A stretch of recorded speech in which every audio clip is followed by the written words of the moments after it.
The Old West was definitely a time of firearms development, a very interesting era in firearms history.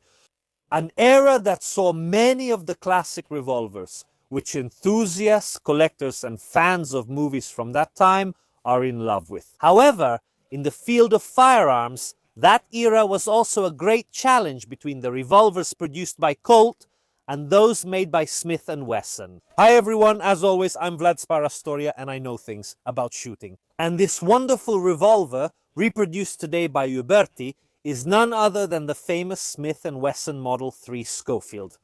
The Schofield was one of the revolvers that most competed with the other great icon of the Old West, the Colt single-action army. It adopted a drastically different approach from that of the Colt revolver, with its own advantages and disadvantages. To understand them well, we first need to look at the history of this weapon. The Schofield's history is primarily the history of Smith & Wesson, its manufacturer, and how it became Colt's biggest competitor. Samuel Colt, of course, is remembered as the man who made the idea of the revolver practical. Not that he invented it, but he had some fundamental patents that simplified its action and made it truly practical for sale to the general public. And with these patents, in a way, he cemented the idea of what a revolver should be. From that moment on, with Colt's commercial success, many other companies would try to make these weapons. However, the other companies had to wait until 1856. Why was that? The patents on these types of weapons, on these inventions in the United States, lasted 20 years. And Colt, Samuel Colt, had produced his first Patterson in 1836, so in 1856 the patents would expire. And it would have been possible to create a new pistol, a new handgun. Samburo, Horace Smith and Daniel Wesson, a few years earlier, had already formed a partnership to produce a new manually operated repeating firearm that was not a revolver. It was the very unique volcanic pistol with a lever action. A pistol that would not have much commercial success. It was quite complicated, but above all it had an extremely weak cartridge. The volcanic would fail and would be bought by another very famous investor, a certain Oliver Winchester. Continuing the development of the design of the first Smith Wesson, actually of the volcanic, we will arrive at very famous lever action rifles like the Landry, and then of course all the Winchesters. Horace Smith and Daniel Wesson had gone bankrupt with this first attempt to enter the firearms world. However, when Colt's patent expires, the two go into partnership again. And they go into partnership again because they find a very interesting patent, a patent by Colt, a former Colt employee that Colt itself did not want to buy. In the history of companies, there are many examples of very serious business mistakes that have been made, maybe because they weren't forward-thinking enough to recognize new technologies. And if there's a mistake in the commercial history of firearms that was gigantic and had enormous consequences, it was exactly this one by Colt, ignoring Rollin White's patent. We have a video about Rollin White's patent and how it's probably the most controversial patent in firearms history. In fact, if you click in the top right corner here, you can learn more about this topic. But in short, what had Rollin White patented? Rollin White had patented the very idea of drilling a cylinder all the way through. And you might say, so what? Because it's such an obvious thing if we think about revolvers that it doesn't seem like something that should be patented. And yet at the time, revolvers were so-called cap and ball. They didn't use metal cartridges. The cylinder was loaded from the front, while at the back there was, for example, the nipple for percussion ignition. The idea of drilling the cylinder all the way through actually allowed for rear loading with metal cartridges. How else am I supposed to insert my metal cartridges into the cylinder? The patent wasn't really about the metal cartridge being inserted from the back. It was about the very idea of drilling the cylinder to allow for this kind of loading. Again, the story is a bit more complicated than that, but I already have a dedicated video if you want to learn more. The fact is that Smith Wesson, by purchasing the rights to this patent, had control over the rear loading revolver with a metal cartridge. And no other company would have had access to this technology until the patent expired in 1869.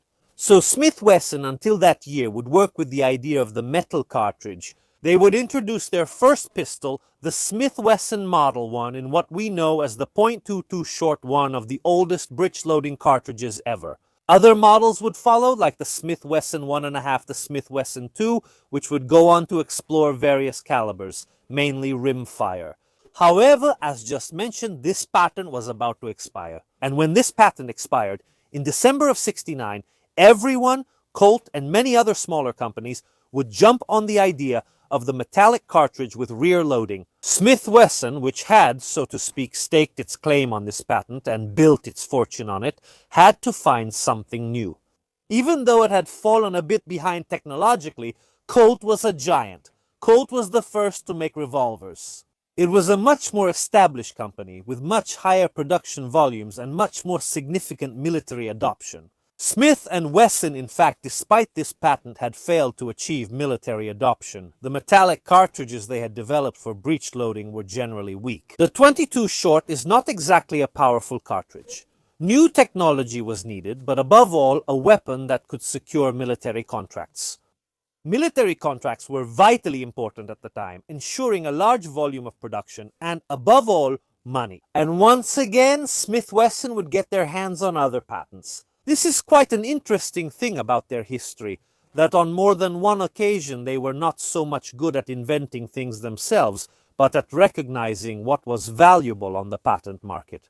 First, they found one by William Dodge, which described a locking system for a firearm that would tilt the barrel and the cylinder to open in two. And another patent by a certain Charles King, which allowed the ejection of cartridges precisely in a firearm with this kind of opening system. In fact, if you look, when he opens the firearm, the extractor rises, it will eject the cartridges and then return to position.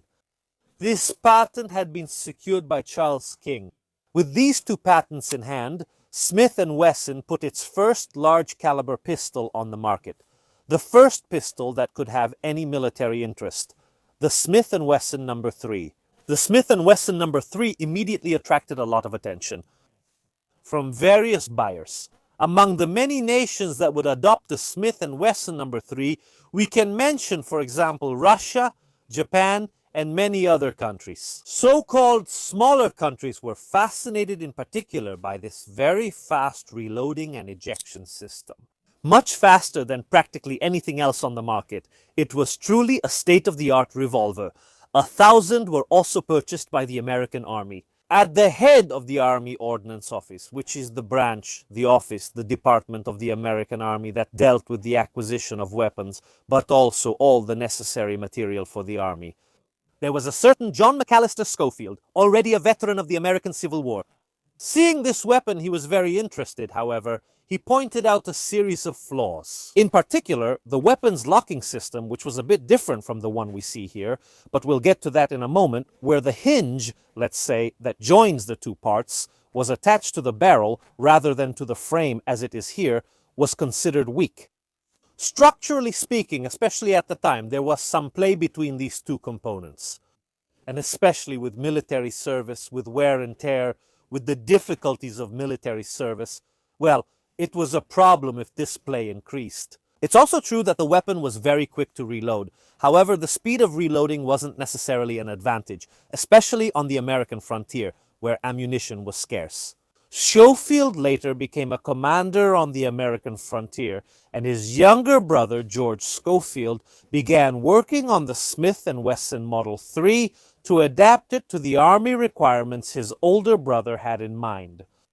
Now, the conflict of interest is absolutely clear, and Schofield would be repeatedly accused of this conflict of interest. However, the biggest modification he made was changing this locking system, which now, as you can see, is on the frame of the weapon, making it more solid. The American Army, in this way, bought these revolvers. However, the biggest problem remained the ammunition. These weapons, in fact, were chambered in .45 Schofield because Smith & Wesson refused to adopt Colt's caliber, the .45 Long Colt, which was already in use by the American Army. We're now in 1875, and the American Army had, in '73, adopted the Colt Single-Action Army, perhaps the most famous revolver of the West. Extremely solid in its structure, it was definitely much slower to load and unload, but when it came to reliability and mechanical durability, it was second to none. The Schofield's ammunition was shorter than that of the Colt, so Schofield ammunition worked fine in Colts, but Colt ammunition did not work in Schofield's. And this caused a lot of complaints from various units that were issued these revolvers. Maybe amid the logistical chaos of the West, where things often had to be moved on horseback for weeks, it was a problem, because if you ran out of ammunition for the Schofield, but your friend had some for the Colt, well, you couldn't use them. Despite this big problem with ammunition, which would make the Colt single-action army much more long-lasting and widespread, the Schofield was really loved by the cavalrymen. Its very fast reloading, its simultaneous ejection, is something that many people appreciate, and, as you will see, I will too, during the live fire test. It's definitely a very different approach compared to the one taken by Colt and the Colt single-action army, the idea of reloading quickly. Reloading quickly, however, think about it, this weapon is single-action only. Nothing happens if I pull the trigger with the hammer down. For Schofield, it won't end so well. He was already pretty demoralized by the conflict of interest accusations and by the criticism the revolver was receiving. Maybe the criticism wasn't his fault, because the ammunition wasn't his fault. That was a pretty dumb decision by Smith and Wesson. I'd say it was pretty much out of pride. After his wife died, he fell even deeper into depression, and so George Schofield took his Schofield, which suddenly seemed very reassuring. He would die sometime later in the hospital from self-inflicted wounds, yes. A revolver then with a very different approach from the traditional one, and in some ways very advanced. So let's move the camera, take a close look at how it's made, analyze its construction, and then of course do a nice shooting test. Here we are taking a look at this beautiful Schofield. Of course, we're talking about a modern Uberti reproduction. The first thing we actually notice is that this is an Uberti reproduction and it's in .45 long Colt caliber. As we discussed, these revolvers were actually made in another .45, the .45 Schofield, which, due to the lack of compatibility of this revolver with the .45 long Colt. In fact, it fell out of use, because if you had a Colt revolver, you could use both types of ammunition, while if you had a Schofield, you could only use these rounds. This made the single-action army survive longer, but also the ammunition, even the .45 long Colt. So, finding this ammunition today is much easier. These are reloaded, but you can also easily find commercial cases still in circulation. As you can see, regarding the markings, besides the caliber, we also see Schofield's patent, the two patents from 71 and 73. As we said, the biggest modification that Schofield made to the Smith & Wesson No. 3 is how the break-open system works, how this system opens. We'll see it in just a moment. Let me show you some other markings besides the modern serial number. We also have a US mark in case it was property of the US Army. And under the barrel, focus in, we also see Uberti Italy, which obviously is the manufacturer. So, many of you are probably familiar with regular revolvers, but not with top break revolvers. What are we dealing with? So, we're dealing with a single action top break. What does single action mean? That means that to rotate the cylinder, you can't just pull the trigger, but you have to manually cock the hammer to rotate the cylinder. We'll see it during the firing test. Maybe the big thing this revolver is missing is actually double action. You can also clearly see the large pin in front of the cylinder, the axis it rotates around. How does this work? First of all, the hammer blocks the opening. Right now, it's not possible to open the weapon. You open it with this piece, which is actually the key to Schofield's patent, because the No. 3 models have this element that blocks the opening. It's hinged here, attached to the barrel, so this hinge is placed on the barrel and it tilts together. It's simpler to make, but it gives less mechanical rigidity, because if these movements were imperfect, even the locking, the element that locks, follow me, is on a part that is going to oscillate. So the locking, let's put it on half cock for a moment, half cock. It'll be a sort of half cock to open it if we go to open it. This part, this hinge, is on the fixed element, which is the frame of the firearm. If it were on the barrel, we would still have a moving part that ensures the locking. Here, there's some play, and over time, this play, and thus the locking, may become increasingly imperfect. By mounting it on the frame, the locking is more secure. This is exactly what the American Army complained about, as we have seen that the top brake could wear out. And this modification by Schofield increases its durability, or rather, at the very least, it increases its mechanical rigidity. Just enough to satisfy the American Army, some would say just enough to satisfy the brother, so that the brother would agree to the purchase of these revolvers for the American Army. Conflict of interest? Most likely yes, but we've already talked about that. Again, we have a half-cocked hammer. The hammer, as you can see, has this little protrusion, because the actual hammer, as you can see, the firing pin is down here.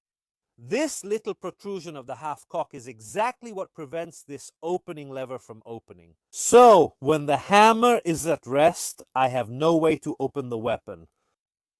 So, in this opening, there is a sort of, let's call it double movement. This position of the hammer in later top brake revolvers, the first one that comes to mind is the Webley. A revolver that we've seen on the channel has this rebound, this automatic hammer retraction.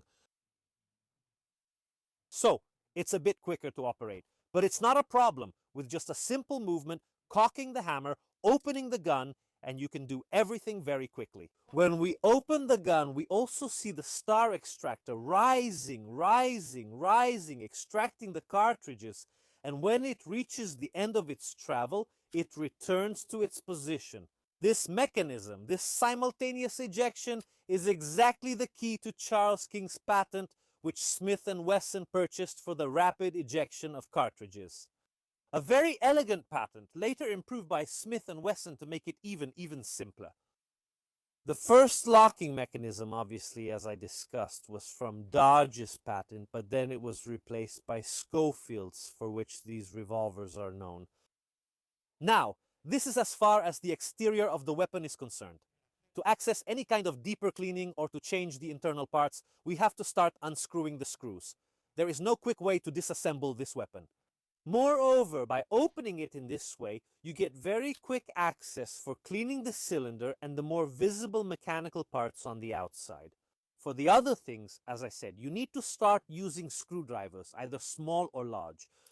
But fortunately, we have a 3D model of this weapon on World of Guns. So, let's use the power of three-dimensional rendering to see how a lot of the small details work, and then, of course, we'll test it live fire. Thanks to the power of 3D, we can, as always, virtually go inside the weapon. Let's first observe how the particular ejection mechanism works. Let's add some color and remove a few parts so we can see a bit better what's happening.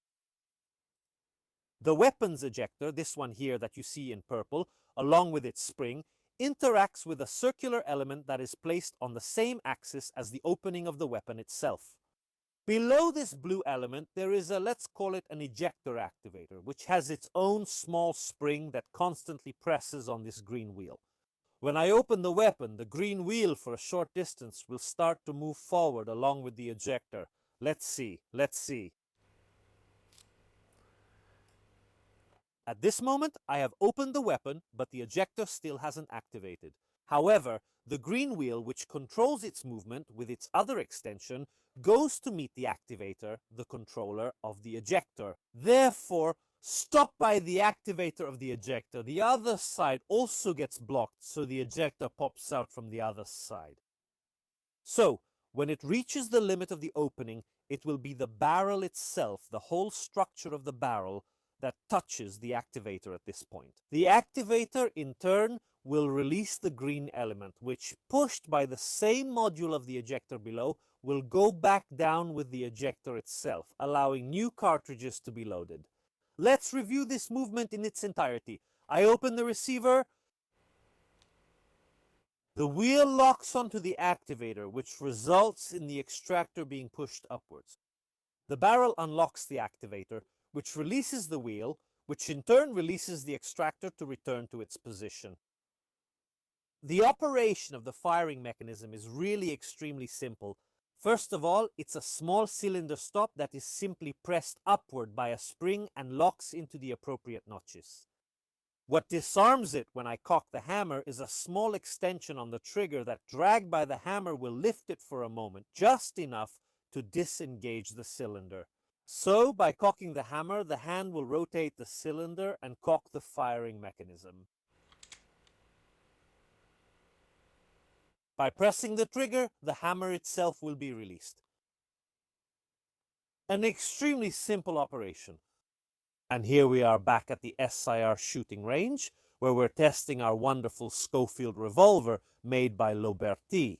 As we've seen, it's a top break revolver, meaning you swing the entire barrel with the cylinder forward to load it. A very quick method, especially considering the era, for loading and unloading.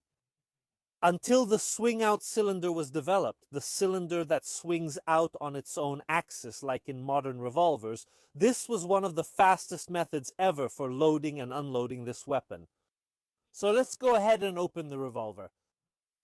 In this way, by opening it, we can access the entire cylinder to load our ammunition. Here we go. As I mentioned, this is the modern 45 long Colt also because finding 45 Schofield with black powder is a bit outdated. These casings already cost a lot, and if you want to buy commercial ammunition, it costs a fortune. It's definitely not the most commonly used caliber today. We have our wonderful targets from Target Zone, from Pro Apto, who sponsors these amazing targets. We'll take a closer look at them later. We also have a steel target about 40 meters away. Let's shoot at the anatomical target first. We're about 15 meters away right now.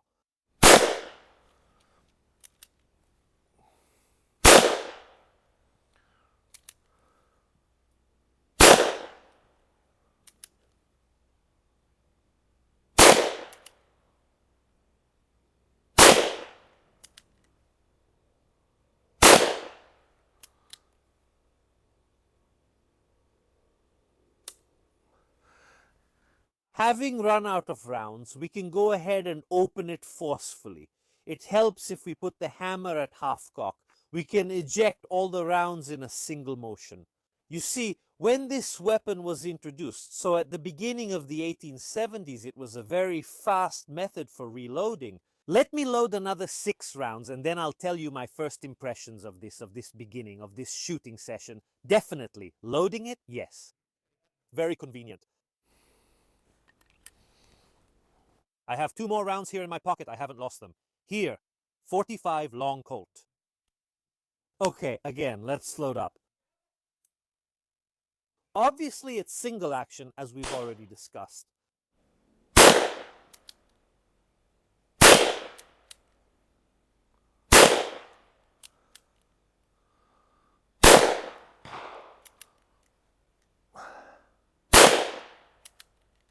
Yes, obviously single action. Half cock! Again, there's one left inside. Here you go. You have to open it with force. Now let's start with a very important premise.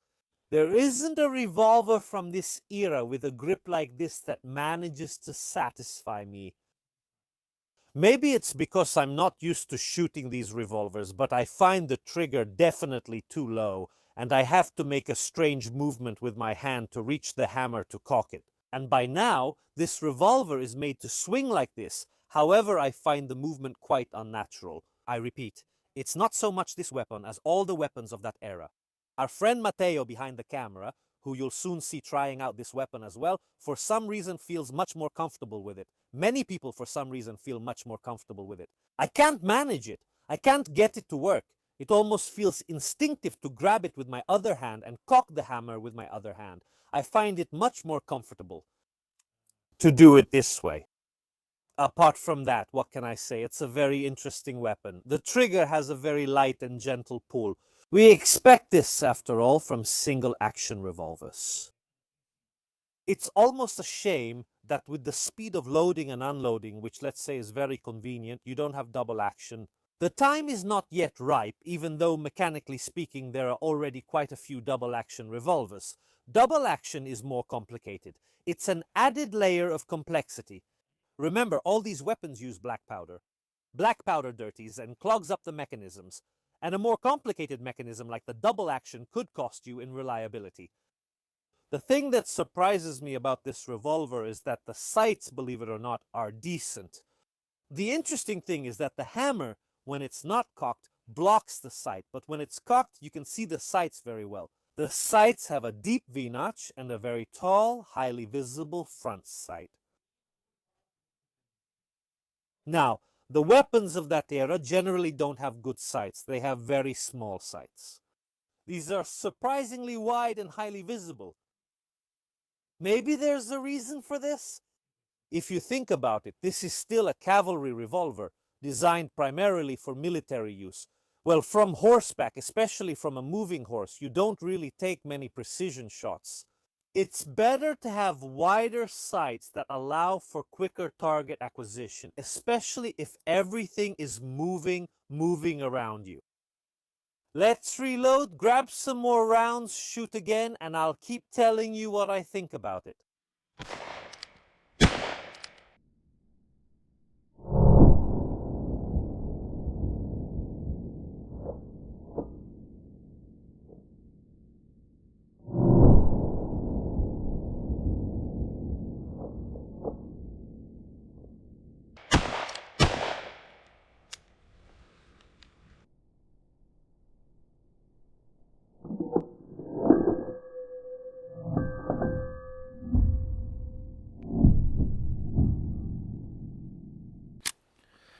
I'll tell you something about loading.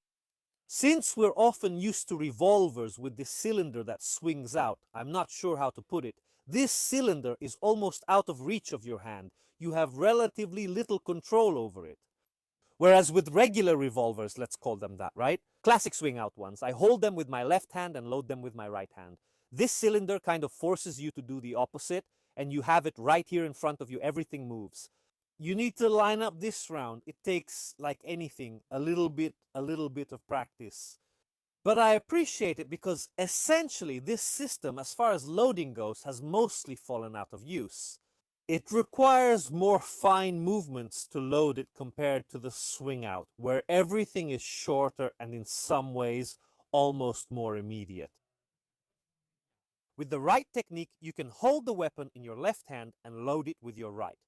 These are the small details, as we've seen, but the reasons why top brakes fell out of use are quite different and have more to do with the mechanical rigidity of the weapon. But anyway, let's close the revolver again. Now I'll try the gong at 40 meters. I want to try with both hands. I know this isn't the correct technique for that time period, but I'm pretty curious to see what we can do.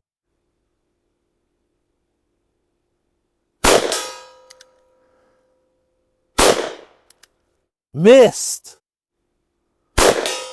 Hit! Missed because I'm drifting to the right. Okay.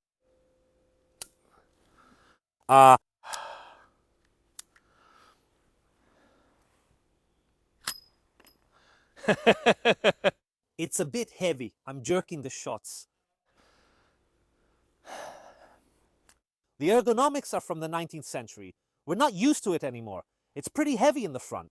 It's also quite a long weapon, pretty heavy from this point of view. But for the time, it must have had incredible firepower. And you know what? Honestly, it's a strange thing. But this one, compared to the Colt single-action army, its main competitor, seems 10 or 15 years ahead. It already seems advanced, with a design focused on firepower. It's true that it doesn't necessarily mean it's more modern, but we've already discussed why. In the Old West, having a gun that shoots and reloads quickly wasn't necessarily an advantage, especially from a logistical point of view. However, I can't shake the feeling that this is a much more refined and advanced weapon than the Colt single-action army, which, yes, is simple. It's solid, but it uses technologies that were already available. Which, on the one hand, means greater mechanical safety. On the other hand, I don't know, I like this one much more. This one, maybe if I had to go back to the Old West in the 70s or 80s, in my opinion, would definitely be a much better choice. Let's load it and try again.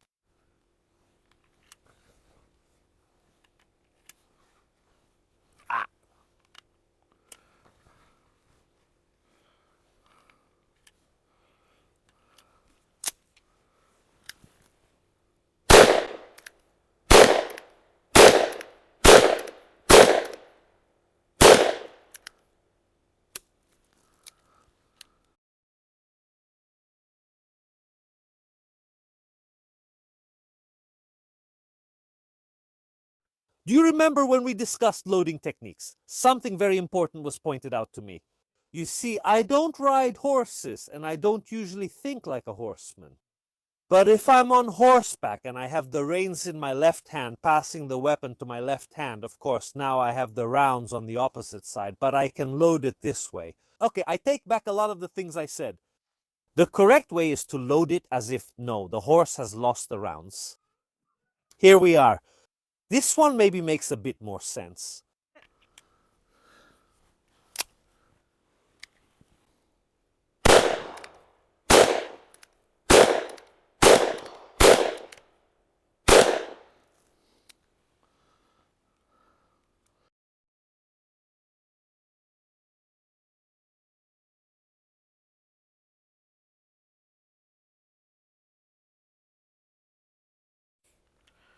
As Vlad showed you, the correct way to load this weapon is to hold it like this.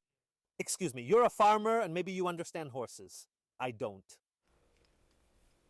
And anyway, this way you can both hold the reins and keep the cylinder steady while checking the loading. So I'm going to do it like this. Like this, like this. Now I'm slow since they're all badly pulled. They scammed me out of one round. I can do this and go shoot.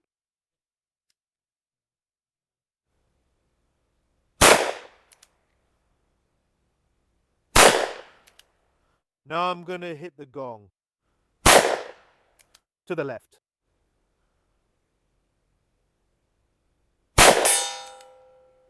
Okay.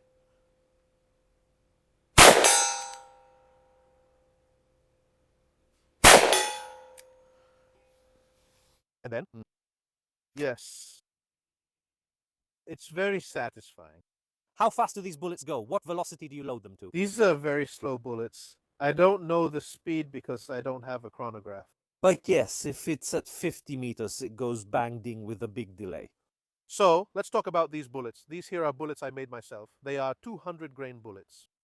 Semi-wad cutter. I cast them and I didn't, as you can see, I coated them myself. I feel like using the term powder coating. I painted them myself, and it's something I do for fun. They're not pretty, they're not nice to look at, but they work fine. The bullets look big, and you might think it's due to the powder, but these cartridges actually have low pressure.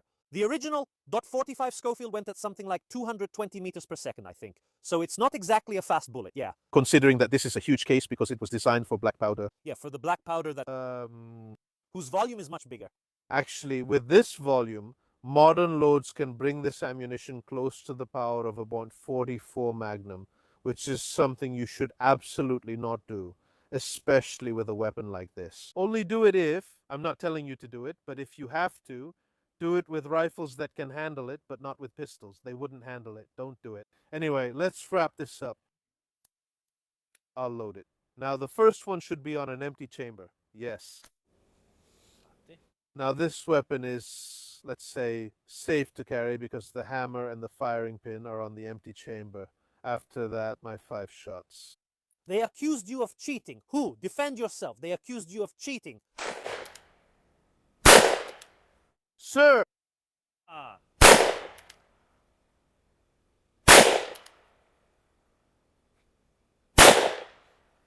I missed the last one. And then I'm really happy with this one. It's a nice gun, a lot of fun. At the distances we're shooting today, as you can see, there's not much room for error. Here's the anatomical target. Unfortunately, these targets are beautiful and they're sponsored by good old Pro Apto. They send them to me because they're really fantastic, but as you can see, this card cheating outlaw, this cattle thief, isn't having a good day.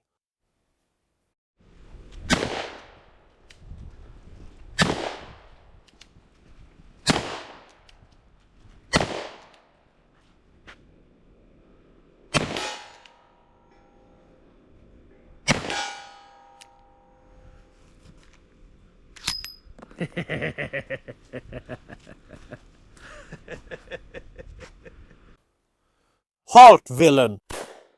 Get off my ranch!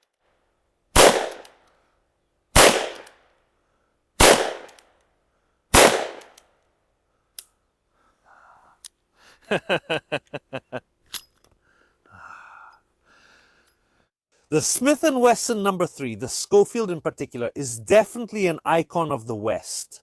Maybe less well known than the single-action army, but immortalized in countless movies and video games. Who among you hasn't played, for example, Red Dead Redemption? It didn't have all the success you might expect, and in some ways it was much less long-lived than the Colt's single-action army. The reasons we've discussed are various. Just to recap, in the end, this locking system, even though it's very solid, over time, over a long time, as you use the weapon, 20, 30, 40 years, which was something that normally happened in those parts, well, it lacks a certain mechanical rigidity. Even though right now this is perfect, with wear and tear these things change. And the fact that the Colt's single-action army is completely solid helps in the long run. The other obvious reason is the ammunition. If we're shooting this reproduction today in 45 long Colt, there's a reason for that. The reason is that the 45 Schofield is a cartridge that didn't survive. Because it was better to use the single-action army, which could use both cartridges, both the 45 long Colt and the 45 Schofield. So this created a logistical problem for those who had these pistols, because if you had these pistols and didn't have the right ammunition, but you had the 45 long Colt tough luck, you couldn't do anything with them. The other thing that is obviously missing, and I really regret it because from this point of view it comes close to perfection, is double action.